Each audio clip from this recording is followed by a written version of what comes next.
All right, ready to dive into something fascinating. Today we're tackling Indonesian politics. And we're not just skimming the surface here. Definitely not. We're going deep. We want the inner workings, the how and why behind this, right? Absolutely. And we've got some great sources to pull from. Academic studies, political analysis, a bit of history, too. All the good stuff. So right off the bat, something struck me as super interesting. This political system, it's like a blend of everything. It's definitely unique. Presidential, but with a parliamentary twist. What's the deal with that? Most countries, they pick a lane, right? Yeah. Presidential or parliamentary. Indonesia, they said, why not both? Go big or go home. Exactly.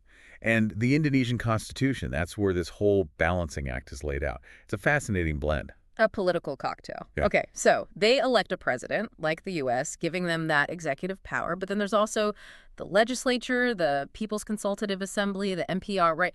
What role do they play in all of this? Think of it like a constant negotiation, a balancing act. The president, they've got the authority. They can appoint their cabinet, handle foreign policy, all that jazz. But there's always a but. There is. Any law they want passed needs the legislature's okay. They hold the cards there. A constant game of political chess. Okay, so that's how the system works now. But getting here, that's a whole other story. Old order, new order. It's giving major History Channel vibes. And trust me, those aren't just fancy names for different periods. They carry weight, those terms do. Right, because they represent massive shifts in Indonesian politics. Exactly. Each one with its own share of upheaval, change, you name it. And that shift, going from Sukarno to Suharto, that's got to be a masterclass in how to be a leader, right? Talk about two totally different styles. Night and day, those two.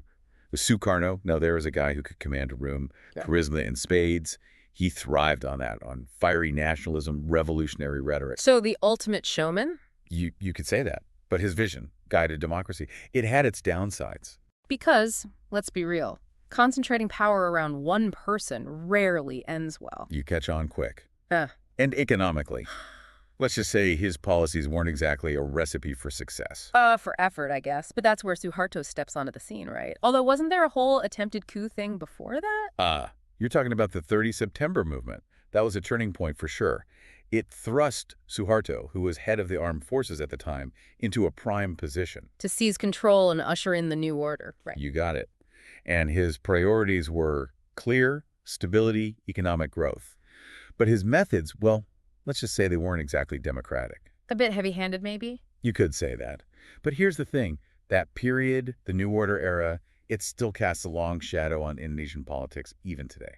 It's like the ghost of politics past. And speaking of the present, even after Suharto, the transition to democracy, it hasn't exactly been smooth sailing, has it? Not exactly a walk in the park now. The sources even call it a flawed democracy. Why is that? What makes it flawed? That term, flawed democracy, it's a real can of worms. How so? Well, it all boils down to how you define democracy, right? Some folks, they take a very surface level view. They'll say, do they have elections? Check. Multiple parties? Check. Must be a democracy. But it's got to be deeper than that, right? Exactly. It's about more than just checking boxes. A true democracy, it's about outcomes. How well are people's rights protected? How's the government doing tackling corruption, free press, rule of law? Those are the real tests. And those are areas where Indonesia, maybe it's still got some work to do. There are definitely ongoing challenges, yeah. Corruption, for one, it's a biggie. Yeah, the sources didn't shy away from that. And then there's the military. Civilian control over the armed forces, that's crucial for a healthy democracy. Yeah. And it's something Indonesia is still trying to find that sweet spot with. A delicate balancing act, for sure. Totally. Now, there was a significant moment back in '98, the start of the Reformasi era, as the sources call it.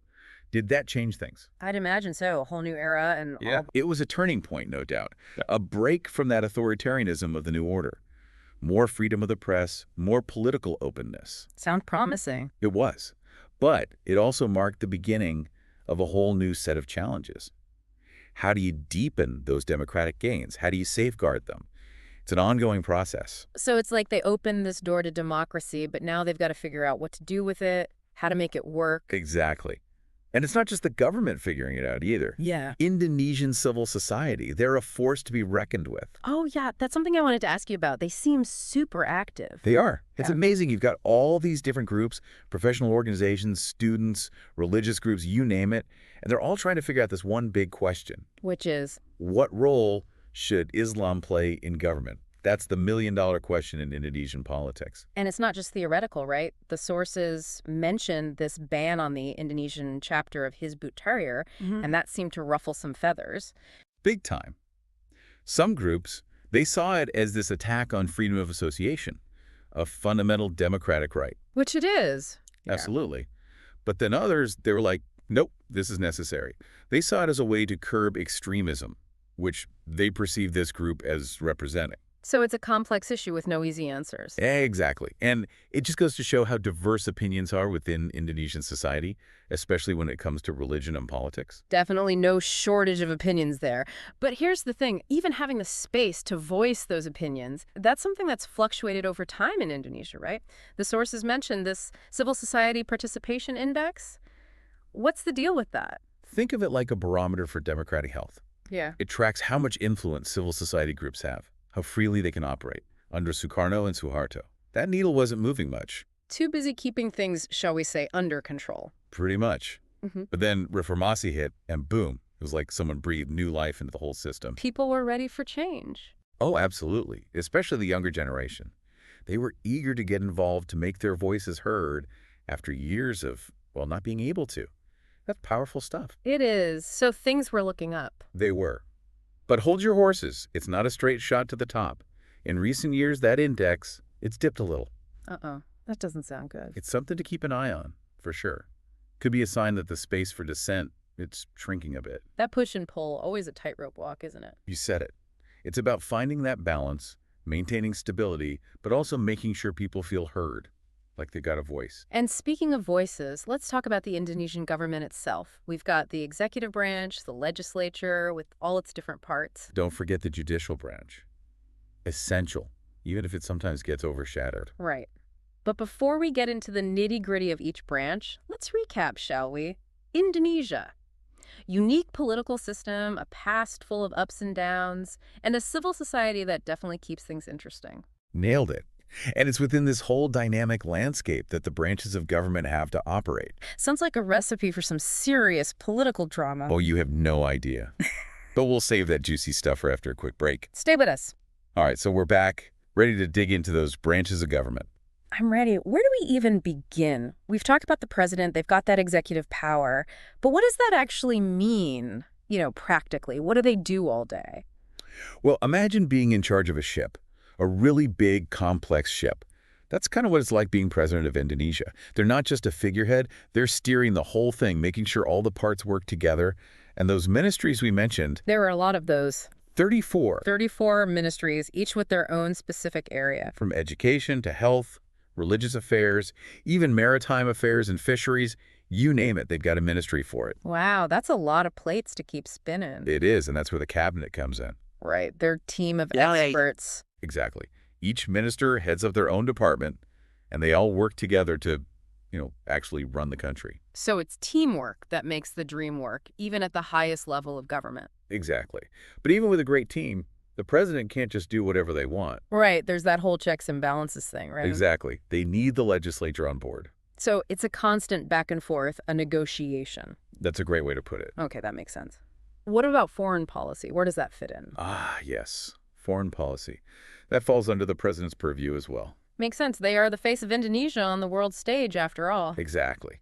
Negotiating treaties, building relationships with other countries, that's all part of the job. High-stakes diplomacy. But even with those treaties, they still need the legislature's approval, right? Absolutely. Checks and balances in action. Love it. Okay, so that's the executive branch in a nutshell. What about the legislature? We keep mentioning the People's Consultative Assembly, the NPR. Ah, yes, the NPR. This is where things get interesting. Hit me with it. This is the big cheese, the top dog, the highest state institution in Indonesia. They sound important. They are. They're the guardians of the Constitution. They have the power to amend it, to inaugurate the president. Okay, serious power moves. And if they need to, they can even impeach the president. No pressure. But I'm still a little fuzzy on the details. It's not just one big group, right? You're right. It's bicameral. Which means? 2 chambers, 2 separate groups within the NPR. The DPR and the DPD. 2 houses, 2 sets of rules. Okay, break it down for me. What's the DPR? The DPR is kind of like your House of Representatives in the U.S. So they're the ones making the laws. Exactly. Yeah. They draft them, debate them, vote on them. They also keep a close eye on the budget, make sure the government's spending money wisely. Sounds like an important job. And they're directly elected by the people. Yep. Each member represents a different electoral district. How many members are we talking? 575. 575 members. Wow. That's a lot of voices. It is, and it's a good representation of Indonesia's diversity, too. Sure. You've got members from all different regions, different backgrounds, different ethnicities. It's a pretty good microcosm of Indonesian society as a whole. Exactly. Now, the DPD, that's the Regional Representative Council. Okay, and this is where they make sure those regional voices get heard. Precisely. Each province, no matter how big or small, gets to send 4 senators to the DPD. So even those smaller provinces, they still have a seat at the table. Exactly. It's all about balancing those national and regional interests. I like it. But they don't have as much power as the DPR, do they? You're right, their powers are a bit more limited. So more of an advisory role. You could say that. Yep. They can propose bills, give their opinions, but when it comes to actually passing laws, they don't get a vote. So they're like the wise elders, offering guidance but not calling the shots. That's a good way to think about it. But don't underestimate them. They can still have a big impact. Right, because they can shape the conversation, shine a light on issues that might otherwise get overlooked. Exactly. Okay, we've covered the executive branch, the legislature with its 2 houses. That leaves us with the judicial branch. The judges. They're the ones who keep everyone in check. Right? You got it. And Indonesia's judicial system, it's got a unique twist. They've got 2 Supreme Courts. Wait, 2? Why 2? It's a dual system. You got the Constitutional Court and the Supreme Court. 2 courts, 2 sets of judges? Okay, I'm intrigued. What's the difference? Well, the Constitutional Court, they're all about the Constitution. Makes sense. They handle disputes about whether laws are constitutional. They deal with election disputes, anything that touches on the core legal foundation of Indonesia. So they're the guardians of the Constitution, making sure everyone plays by the rules. Exactly. Then you got the Supreme Court. Which is more about the day-to-day legal stuff. Exactly. They're the final court of appeal for all things civil and criminal. So if you've got a legal problem, they're the ones you want on your side. Pretty much. They're there to ensure justice is served, plain and simple. Sounds like a heavy responsibility. It is. And unfortunately, it's not always easy. Because of things like corruption, right. The sources mentioned that's still a big issue, even within the judiciary. Yeah. Sadly, corruption casts a long shadow over Indonesian politics, and the judiciary isn't immune. It's a reminder that even with the best systems in place, it's still people running them, and people can be, well, complicated. Yeah, that's the truth, and it highlights just how important it is to have a strong system of accountability, to have checks and balances in place, and to have a vigilant citizenry that's paying attention. Absolutely. Speaking of which, let's talk about those citizens and the choices they make. Who are the major players in Indonesian politics today? What parties are shaping the political landscape? Well, we can't talk about Indonesian politics without mentioning Joko Widodo, better known as Jokowi. Jokowi. I feel like I've heard that name before. You definitely have. He's been president since 2014. Wow, so he's been around for a while. He has. He was reelected in 2019. Back-to-back victories. He must be doing something right. Well, he's definitely popular, but those elections, especially the 2019 one, they weren't without controversy. Oh, what happened? Well, Jokowi himself, he's generally seen as a moderate, focused on economic development, social progress. Sounds pretty reasonable. He is, but his re-election campaign, it happened against a backdrop of, growing political polarization.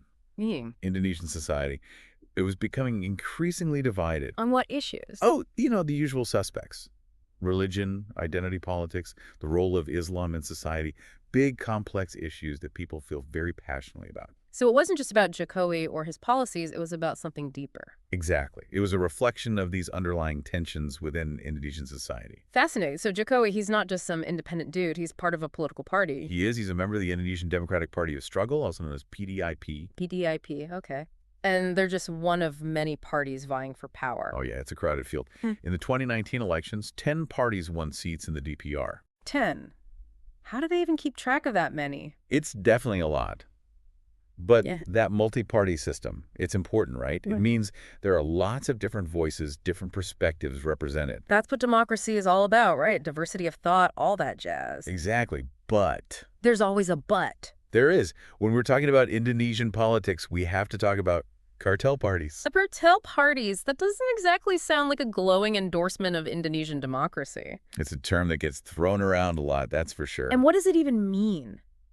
Are they literally cartels? Like controlling the price of nice and stuff? Not quite, but the comparison does make you think. Because... Well, critics, they'll say that these parties, they're more interested in protecting their own power than they are in actually, representing the people. So it's less about serving the people, more about serving themselves. That's the argument, yeah. And how does that even work? How do they get away with that?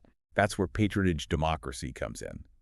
It's another one of those terms you hear a lot in discussions about Indonesian politics. Okay, patronage democracy. Explain it to me like I'm 5. Imagine a system where, to get ahead, it's not about having the best ideas or the most support from the people. It's about who you know, who you owe favors to, who owes favors to you. So it's all about connections, about backroom deals, that kind of thing. Basically, yeah. It's a system that can breed corruption, that's for sure. Because why focus on good governance when you can just buy your way to the top, right? That's the risk. Yeah. And it creates this cycle, right? Because Yeah. once you're in power, you need to maintain that power. Which means more favors, more backroom deals, and so on. It's a slippery slope. But to be fair, it's not all doom and gloom. There are people in Indonesia who are fighting against this. Yeah, tough. Ooh. Well, a lot of young people, they're fed up with the way things have always been done. Civil society groups, too, they're pushing for change, for more transparency, more accountability. So And there's hope. there's always hope. It's just a reminder that democracy, it's not a spectator sport. It requires active participation from everyone. It's like a muscle. You got to keep working at it, or it gets weak. Exactly. Hmm. You can't just assume it'll take care of itself. That's a good point. It's a continuous process, this whole democracy thing, not a destination. Well said. And Indonesia's journey, it's a perfect example of that. It's messy, it's complicated, it's full of contradictions, but it's also incredibly dynamic, full of potential. Yeah, they've come a long way in a pretty short amount of time. They really have. And they're still figuring it out, still trying to build a system that works for everyone. It's a work in progress, as they There say. we all. But that's what makes it so interesting to watch, right? This constant evolution, this striving for something better. Exactly. And who knows what the future holds? That's what's so exciting. The possibilities are endless. Well, on that optimistic note, I think we've reached the end of our deep dive into Indonesian politics. I'd say we've earned a PhD in Indonesian politics after this one. We should get honorary degrees or something. But seriously, this has been an incredible journey. Thanks for being our guide through this complex and fascinating world. My pleasure. Always happy to geek out about politics with you. Until next time. See you then.